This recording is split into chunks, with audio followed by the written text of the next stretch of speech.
topic of 9/11 conspiracy theories is a sensitive and controversial issue. While these theories question the official account of the events, they can cause serious problems for the society. According to a research report done by Monash University in 2019, conspiracy theories spread false information, weaken trust in government, and divide communities. They also take attention away from important issues that improving security and protecting the public. This presentation will explore how 9/11 conspiracy theories affect people's lives and risks they pose to the unity and safety of citizens of the United States. So, a conspiracy theory is an explanation for an event or a situation that is suggests it is a result of a secret, often sinister, plot by a group of people or organizations. These theories typically involve the belief that powerful individuals or groups are secretly controlling or manipulating the events behind, and often rely on speculations and distrust of an official sources.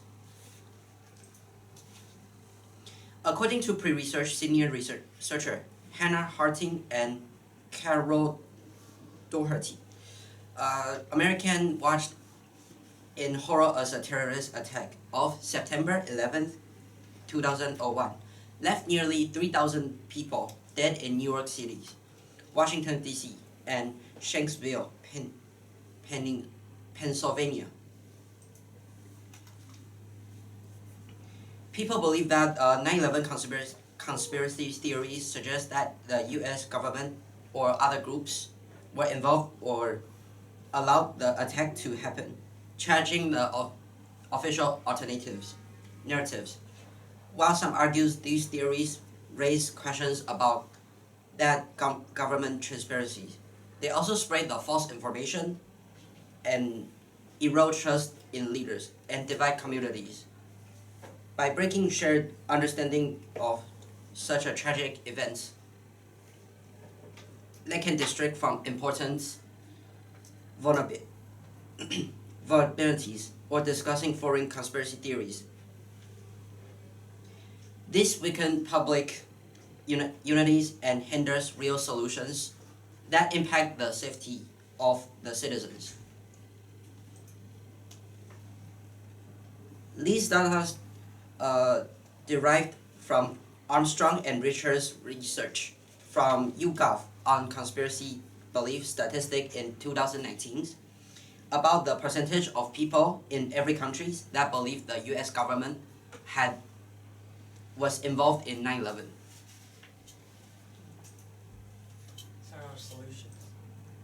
This is our first solution. According to Professor Antonio Cabrales, who holds a PhD in economics from the University of California, is that time constraints and delayed results pose challenges in decision making and public trust. Rushing under tight deadlines often sacrifices quality, leading to errors and misinformation.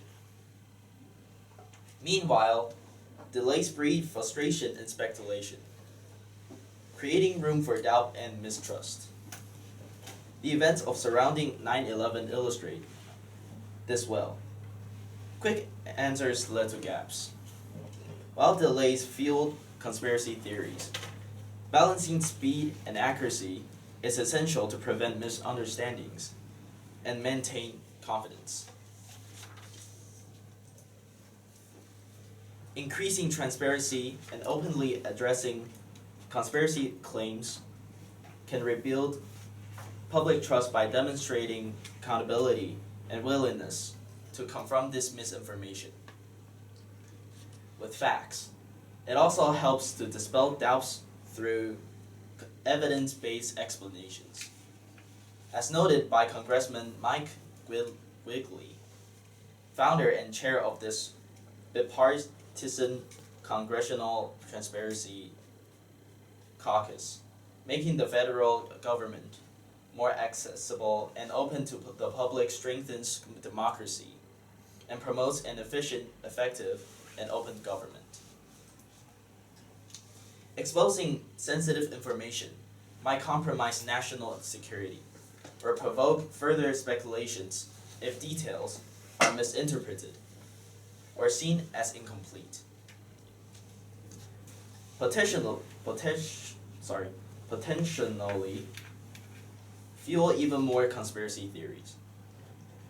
The Homeland Threat Assessment 2024 highlights that ambiguous language on what constitutes national security related information creates legal risks for researchers, academics, and journalists, underscoring the delicate balance between transparency and security.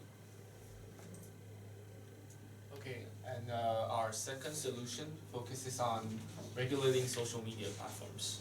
These platforms plays a significant role in amplifying conspiracy theories and misinformation. According to Ralph Hertwig, stricter regulation can help reduce the spread of false narrative by enforcing better monitoring system and removing harmful content for users. This isn't about restricting free speech, but about holding platforms accountable for the information they allow to circulate. Effective regulation is key to breaking the cycle of misinformation and ensuring a more informed public. Regulating social media platforms offers several key benefits. According to Jamie Susskind from Time, it limits the spread of conspiracy theories and misinformation, preventing harmful narratives from reaching large audiences. Second, it enforces the responsibility of platforms,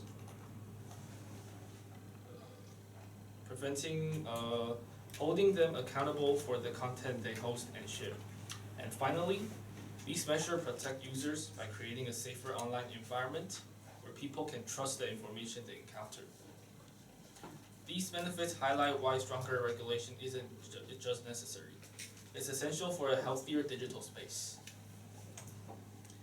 And as with any complex issue, there are clear disadvantages to consider. One of the most prominent concerns is the impact of censorship and free speech. According to David Kay, while in an interview with The Guardian, efforts to combat misinformation or regulate content can sometimes overreach, leading to the suppression of legitimate discussion. This created a perception among users that their voice and opinions are being unfairly silenced. Such action can erode trust in platforms and institutions, intensifying the very divisions they aim to resolve. Striking the right balance between combating harmful content and respecting free expression is a significant challenge moving forward. There's our third solution. Media literacy can be acted as an umbrella, protecting people from problems like misinformation, scams, and privacy risks. It emphasizes the importance of using screens wisely, checking facts, understanding the financial motivations behind content, and keeping personal information safe. This picture highlights how media literacy can help people deal with challenges of today's digital world. Benefits. Media literacy offers many benefits, as stated by Dario Tovo from readingpartners.org. Teaching it in schools helps students build critical thinking skills so they can better judge the accuracy of the information they see. It also find out if the source is reliable or not. Over time, these skills have a lasting impact by preparing students to handle the growing amount of information they encounter. Disadvantages. There are some challenges to this solution though. Schools often have tight schedules, so finding time to teach media literacy can be difficult. Additionally, the results of these lessons take time to appear, as students need practice to fully develop and use these skills. So our final solution would be media literacy in school. A study addressing conspiracy theories through media and data literacy education by Fabro and Elena Gabi, who are both professors from University of Rome and Florence, stated that educating students about media literacy is a potent way of fighting conspiracy theories. It can arm them with the ability to evaluate information, distinguish reliable sources, and recognize bias or disinformation. Our work cited. Thank you for this presentation. I have some questions for you. Let's start with Jerry. What is an example of a compelling argument from one of your peers' individual reports that you decided to exclude from your team presentation, and why? So one compelling argument from a peer, Alderson, report that we chose to exclude from our team presentation was the suggestion that public awareness campaign alone could sufficiently address misinformation. While this was a strong and well-supported idea, we decided to exclude it because it didn't align with our chosen solution of regulating social media. We felt that focusing on regulation provided a more actionable and measurable solution, whereas awareness campaigns, though valuable, might not be as impactful without structural changes to how social media platforms operate. Thank you. Next, Travis. If you had another team member, what other perspectives or limitations could they have researched that would have made a useful contribution to the project?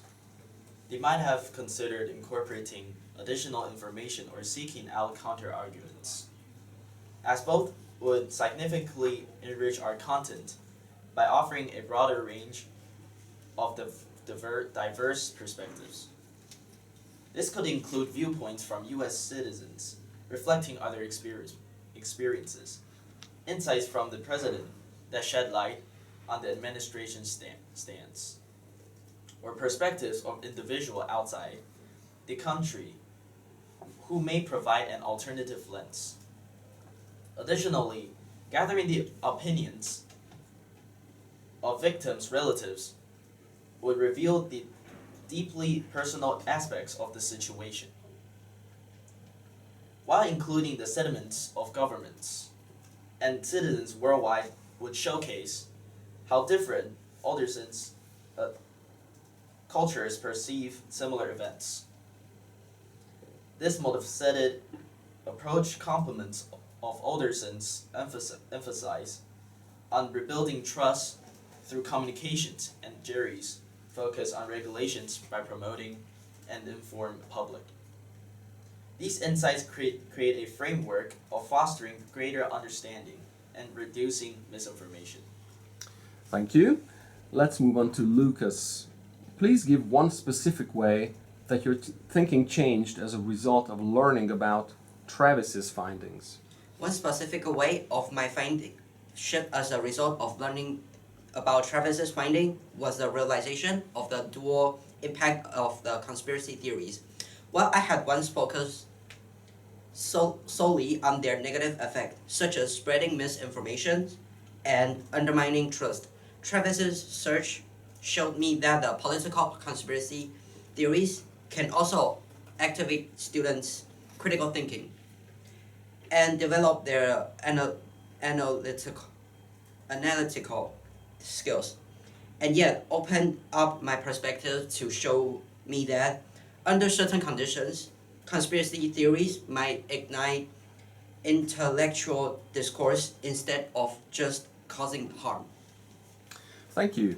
And finally, Alderson, what is a way in which your team's resolution makes you think differently about your own individual research? Our team's resolution focused on teaching media literacy and rebuilding trust in institutions. This made me think differently about my research by showing how these institutions could help reduce the effects of 9/11 conspiracy theories. My research focused on how these theories spread online, we can trust the government through books, movies, and more. But the resolution made me realize that the importance of helping people judge information in a way that is free of bias and rebuilding trust through open communication. For example, government officials should cooperate with NGOs and media to give talks and information about the truth and evidence to support it. Thank you.